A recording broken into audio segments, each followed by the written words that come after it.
Friends, hello. Alkenes, chemical properties of alkenes we are considering. And now let us consider a very interesting example which we label as ozonolysis. Alkenes actually with ozone react in a very interesting manner. Carbon-carbon double bond, both bonds get broken, and ultimately carbonyl group is produced. Carbonyl group, and whichever alkene is there, depending on what is present here, corresponding aldehyde or ketone we get. So double bond, both bonds, pi bond and sigma bond, both one of the two will be pi in double bond, both get broken, and carbonyl group, carbon oxygen double bond on this side, carbonyl group on this side, and depending on what is present here, corresponding aldehyde or ketone we get. Okay, for that we react with ozone is the first step, and in the second step we have to react with water in presence of zinc. In some reference books there are different reagents, but as far as our 12th NEET MST CET is concerned, so those we are going to consider. Before that, here the mechanism, that way proper mechanism it is not expected, but we will go in details. Okay, म्हणजे आपल्याला जे सोयीच आहे ही reaction लक्षात ठेवणे, लिहिणे, त्याप्रमाणे थोडी आपली स्वतःची मेकॅनिझम असं म्हणूया. तर बेसिकली ओझोन स्ट्रक्चर आपल्याला माहीत पाहिजे. Ozone molecular formula 2 loan pairs, आणि याचे 2 अनपेडचे 2 बॉन्ड झालेत, पण 1 लोन पेअर इकडं असं एक दाखवतात.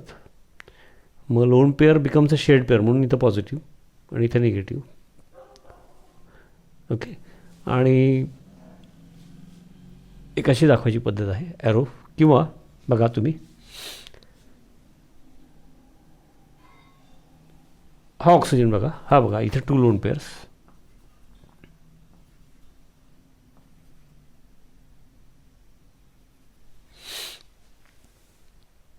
इकडं टू लोन पेअर्स, आणि मग एक लोन पेअरमधली एक इलेक्ट्रॉन इथं.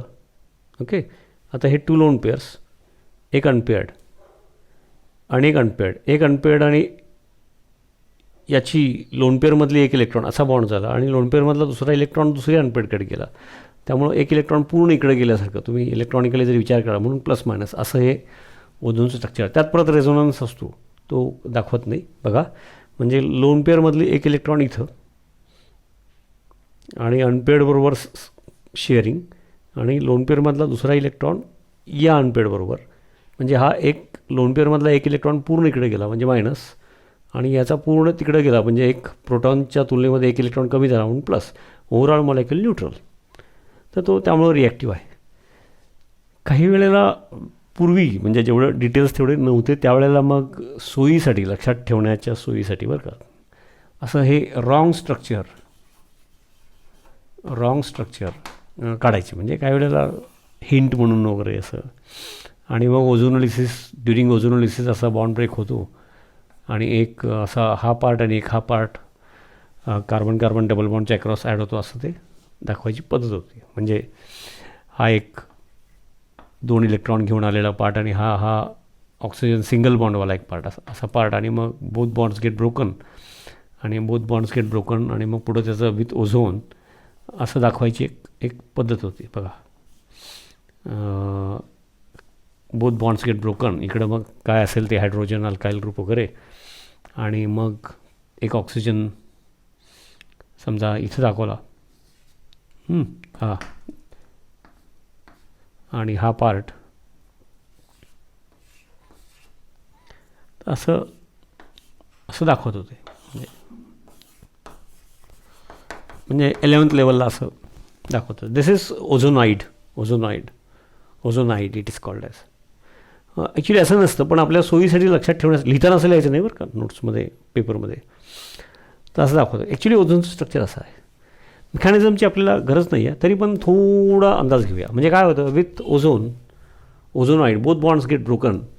आणि सुरुवातीला तात्पुरतं असे 2 पार्ट होतात नाही का, असं असं म्हणायला हरकत नाही. मग एक ऑक्सिजनचा पार्ट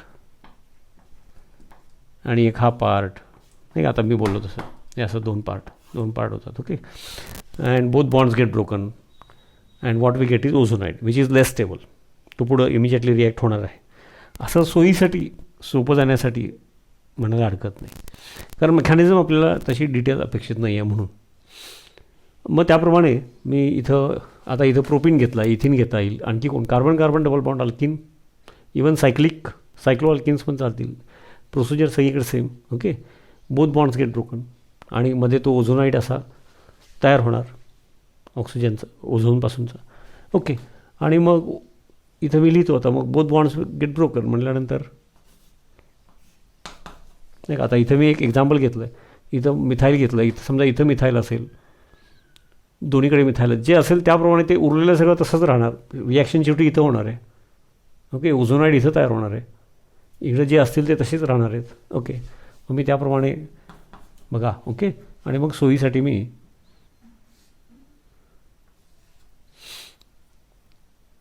हा कार्बन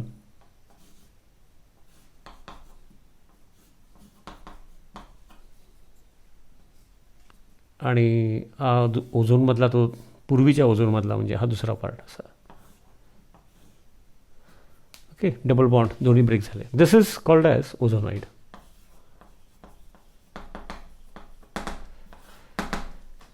आता हे ओझोनाईड लेस स्टेबल आहे. पहिली ही स्टेप झाली. दिस इज इमिजिएटली रिॲक्टेड विथ त्याच्यामध्ये 2-3 प्रकार आहेत, पण आपल्या बुक्सप्रमाणे आपण जाऊया. Okay, reacted with H2O in presence of zinc. मग त्याचं कारण बघूया, त्याच्यामुळं काय होणार या ओझोनाईडचं. ओके, त्याच्यापूर्वी ते जे स्ट्रक्चर आहे त्याच्यात थोडा अंदाज घेऊया, म्हणजे काय होत असतं ते. हे असं करायचं अभ्यास, हे समजून घ्यायचं, हे आपल्या सोयीसाठी समजून घ्यायचं. त्याच्यावरून एवढं लिहिता आलं पाहिजे. हे लिहिलं की मग पुढचं समजून घ्यायचं. असे 2 टप्प्यात अभ्यास करायचा. पहिला हा टप्पा म्हणजे ॲक्च्युअल स्ट्रक्चर, सोयीसाठीचं wrong structure, carbon carbon double bond, how it gets converted into ozonide, एवढं पहिला क्लिअर करून घ्यायचं. त्याच्यावरून whichever is alkene is present. एकदा अल्किनचा अभ्यास केला की मग अल्काइन्सला, बेन्झिनला pattern fix. Okay, pattern fix. मग बेन्झिनमध्ये रिंगमध्ये 3 डबल बॉन्ड्स आहेत म्हटल्यानंतर मग 3 न होणार. ते सगळं मग लिहिताना ते करता येतं, पॅटर्न फिक्स. तरी पण हे जे इथं थोडंसं मेकॅनिझम नाही म्हणणं, अंदाज देण्याच्या दृष्टिकोनातून जरा मी इथं लिहितो, म्हणजे आपल्याला मेकॅनिझम कसे मांडता येते, म्हणजे नेमकं काय होत असतं त्याचा थोडासा एक अंदाज यावा म्हणून. तर त्याच्यामध्ये कसं असतं की ॲक्च्युली हा रिअरेंजमेंट टाईप रिॲक्शन आहे. मी जरा माझ्या स्टाईलनी मुद्दाम मांडतो, म्हणजे तुम्हाला असं काहीतरी मेकॅनिझम असतात आणि सोयीसाठी मी जरा माझ्या स्टाईलनी चेंज करून मांडतो. ओके, ॲक्च्युअल मेकॅनिझम काय सिलेबसमध्ये नसल्यामुळं आणि कारण नसताना लोड आहे तेच डिटेल करायचं असतं, तरी पण ते तुम्ही बघू शकता नेटवर वगैरे. मी माझ्या स्टाईलनी मांडतो, म्हणजे जी रॉंग म्हणता येणार नाही, परफेक्ट नाही आहे. आपल्या लेवलला निदान असं काहीतरी असतं म्हणून बरोबर अंदाज असला की अभ्यासाला बरं पडतं. मग इथं प्लस चार्ज आहे, इथं मायनस चार्ज आहे. तर याच्यामध्ये पाय बॉन्ड हा पॉझिटिव्ह चार्ज, इलेक्ट्रॉन डेफिशियंट, समजलं ना, हा निगेटिव्ह. ठीक आहे, हा कसा तयार झाला सांगितलं. पाय दोन्हीमधला जो पायवाला असेल तो इकडे येईल. ओके, आणि यातला जो पाय असेल तो तिकडे जाईल. या प्रोसेसमध्ये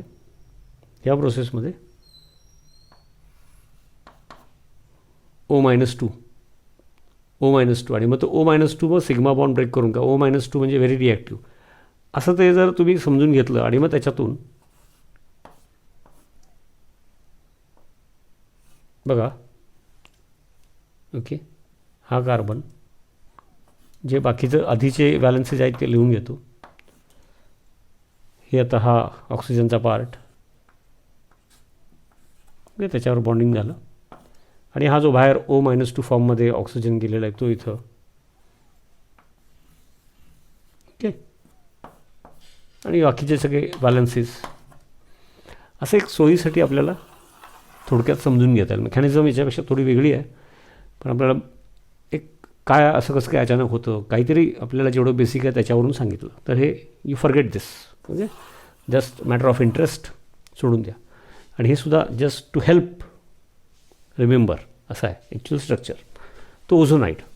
आता ओझोनाईड आहे, this is further reacted with water in presence of zinc.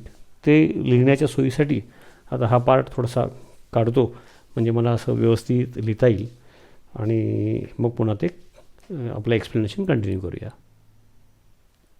Yes, तर थोडंसं मेकॅनिझम सांगितलं, असा आयडिया दिली. कारण हा आता ओझोनोलिसिसचं आपल्याला एकदा अल्किनमध्ये, परत अल्काईनमध्ये, परत बेन्झिनमध्ये 3 टॉपिकमध्ये लागणार आहे. आणि त्यानंतर MCQच्या निमित्ताने मग एवढं केल्यानंतर आपल्याला ओझोनोलिसिस म्हटल्या आपल्याला पटकन डायरेक्ट प्रोडक्टच इमॅजिन व्हायला पाहिजे. जे नेहमीच्या गोष्टी व्यवस्थित शिकल्यानंतर त्या पटकन तिथं आठवल्या पाहिजेत, इमॅजिन झाल्या पाहिजे. त्यावेळेला काय एवढं रफवर करून बघायचं नसतं, त्यासाठी आत्ता तेवढा वेळ लावायचा असतो. हे सगळं MCQज नीट किंवा MSTCET वगैरे JEE मेन्स यासाठीच चाललेलं आहे. केमिस्ट्री विषयाचं तर असं जास्त आहे. केमिस्ट्री विषय ॲडव्हान्स्ड लेवललासुद्धा गेला तरी नीट असो, आणखी इतरांनाही लागू आहे, पण केमिस्ट्रीला अतिशय जास्त लागू आहे की नेहमीचा अभ्यासामध्ये कानाकोपरा चप्पा बारकावे प्रॅक्टिस पाहिजेच. पण सिलेबसमध्येच ओझोन नाही आहे तरी पण त्याचे मेकॅनिझम बघा, असं काहीतरी करणं म्हणजे ॲडव्हान्स असं नाही आहे. ओके, लक्ष द्या. आता विथ ओझोन मग इथं इथिन असू दे, नाही तर आणखी कोण असू दे, हेच उद्या मग अल्काईन असेल तर फक्त काय करायचं, ट्रिपल असल्यामुळं 2 बॉन्ड ब्रेक होणार. बेन्झिन असेल तर 3दा होणार. आता जस्ट हिंट देऊन ठेवली, म्हणजे एका रिॲक्शनमधून आपल्याला पुढच्या टॉपिकमधल्या काही रिॲक्शन्सची असं ते होत जातं अभ्यास. This is called as ozonide. ही पहिली step. Okay. Then it is reacted with, हे झाल्यानंतर then it is reacted with water in presence of zinc. तर वॉटर काय करतो, तर ते सोयीसाठी मी मुद्दाम लिहितो. विथ वॉटर म्हणजे त्यात मिनिमम ते समजून घेतल्यानंतर लक्षात काय ठेवायचं, तो प्लॅन ठरेल ना आपला, नाही का. हा आता तयार झाला होता आपल्याला माहिती आहे, त्यामुळे आहे तसा बघून लिहायचा. मुद्दाम लिहितो आहे मी.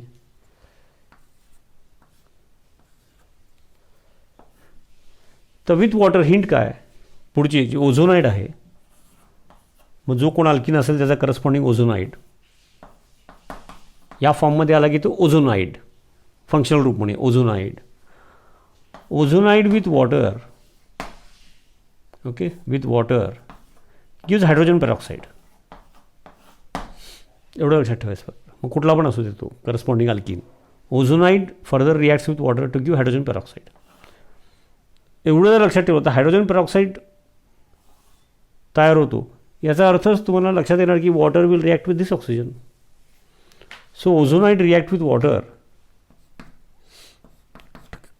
Water to give hydrogen peroxide म्हटल्यानंतर हायड्रोजन पेरॉक्साईड तयार होण्यासाठी इकडं ब्रेक व्हायला पाहिजे, हा बॉन्ड. त्याचा अर्थ इथे एक बॅलन्सी क्रिएट होते, इथे एक बॅलन्सी क्रिएट होते. मग स्टॅबिलिटीसाठी हा पण बॉन्ड ब्रेक व्हायला पाहिजे. म्हणजेच तो एक प्रकारचा जोडलं तर वाय होतो बघा. वाय कळतं आहे का. हायड्रोजन पेरॉक्साईड जर तयार होतो हे फक्त लक्षात ठेवलं म्हणजे मिनिमम मेमरी केमिस्ट्री कसं वापर करायचा. Ozonide further react with water to give hydrogen peroxide, हे फिक्स आहे. काय लिहिताना डायरेक्ट नेट रिॲक्शन लिहितात आपण, करताना असं करू, लिहिताना तसं लिहा. ओके. म्हणजे मग हा ऑक्सिजन, मग इथं बॉन्ड ब्रेक झाला, इथं बॉन्ड ब्रेक झाला, मग हा इलेक्ट्रॉन, मग बॅलन्ससाठी आणि हा इलेक्ट्रॉन, मग बॅलन्ससाठी मग हा बॉन्ड ब्रेक व्हायला पाहिजे. म्हणजे मग काय होईल, हा इलेक्ट्रॉन आणि हा इलेक्ट्रॉन डबल बॉन्ड, हा इलेक्ट्रॉन आणि हा इलेक्ट्रॉन डबल बॉन्ड, म्हणजे ह्याचा हे कार्बोनिल ग्रुप तयार झाले बघा. मग तुम्ही तसं ते लिहून पेन्सिलने वगैरे खोडून पुसून बघा, पाटीवर लिहून बघा. आणि मग ओझोनाईडमध्ये हायड्रोजन पेरॉक्साईड H2O2 इथं गेला आणि हा इलेक्ट्रॉन आणि हा इलेक्ट्रॉन डबल बॉन्ड आणि this one and this one it will form a double bond. ते हा एक प्रोडक्ट. ओके. हा इकडचा मी समजा इथे लिहितो कार्बन, ओके. आणि हा डबल बॉन्ड आणि इकडचा मी इथं लिहितो. ओके. आधीचे जे काय रिॲक्शनमध्ये भाग न घेणारे आणि हा कार्बन ऑक्सिजन डबल बॉन्ड, हा इलेक्ट्रॉन हा इलेक्ट्रॉन. आता why we use zinc. Hydrogen peroxide परत it is very reactive. Hydrogen peroxide हा लेस स्टेबल आहे. हायड्रोजन पेरॉक्साईड हा परत नेसेंट ऑक्सिजन देतो. Nascent oxygen is very reactive आणि त्याचा यांच्याबरोबर रिॲक्शन होऊन वेगळे वेगळे प्रोडक्ट्स होऊ शकतात. आम्हाला इथंच थांबायचं आहे. आम्हाला त्याचं पुढं काय करायचं ते त्या स्पेसिफिक कंडिशन्समध्ये करू. तर in presence of zinc, why zinc is used. तर hydrogen peroxide with zinc get decomposed. तो जो नेसेंट ऑक्सिजन आहे तो ZnO प्लस वॉटर. त्यामुळे hydrogen peroxide will decompose to give nascent oxygen and water. मग नेसेंट ऑक्सिजन परत यांच्याबरोबर reaction होऊन फर्दर ऑक्सिडेशन वगैरे हे काहीतरी होऊ शकतं. To stop that, to prevent that, to control that, zinc is used in presence of zinc. असा मुद्दा येतो. आणि हे एकत्र विचार करून काय करतात, डायरेक्ट प्रॉडक्ट लिहितात. ओके, लिहायला काय हरकत नाही, हे माहीत असेल. अशा प्रकारे समजून घेऊन लिहिलं की मग लक्षात ठेवलं. आणि मग नंतर मग तुमच्या आता हे सगळं एवढं झालं बघा. आता with water it forms hydrogen peroxide एवढं लक्षात ठेवलं की लक्षात येतं की कार्बोनिल ग्रुप म्हणजे तुम्हाला आता अल्टिमेटली. आणि H2O2 in presence of zinc आता H2O2 असं पण त्याची स्टेबिलिटी लेस आहे. इट गिव्ज नेसेंट ऑक्सिजन आणि त्याची परत रिॲक्टिव्हिटी सुरू होणार वेगळीच. म्हणून in presence of zinc decomposes H2O2 आधीच, त्याची रिॲक्टिव्हिटी फास्ट आहे. आणि हे सगळं केल्यानंतर लक्षात काय आलं की ओझोनोलिसिस, त्याच्यामध्ये first reaction of ozone, second step is reaction with water in presence of zinc. त्याच्यामध्ये अल्टिमेटली काय झालं मग लक्षात येतं आमच्या की जो कोण कार्बन डबल बॉन्ड आहे, मग या साईडला काय असेल कार्बोनिल ग्रुप दॅट्स ऑल. मग त्याप्रमाणे इथं व्हॅलन्सीस, इथं हायड्रोजन आहेत का अल्काइल ग्रुप्स आहेत, त्याप्रमाणे अल्डिहाइड कीटोन कोण असेल तो असेल.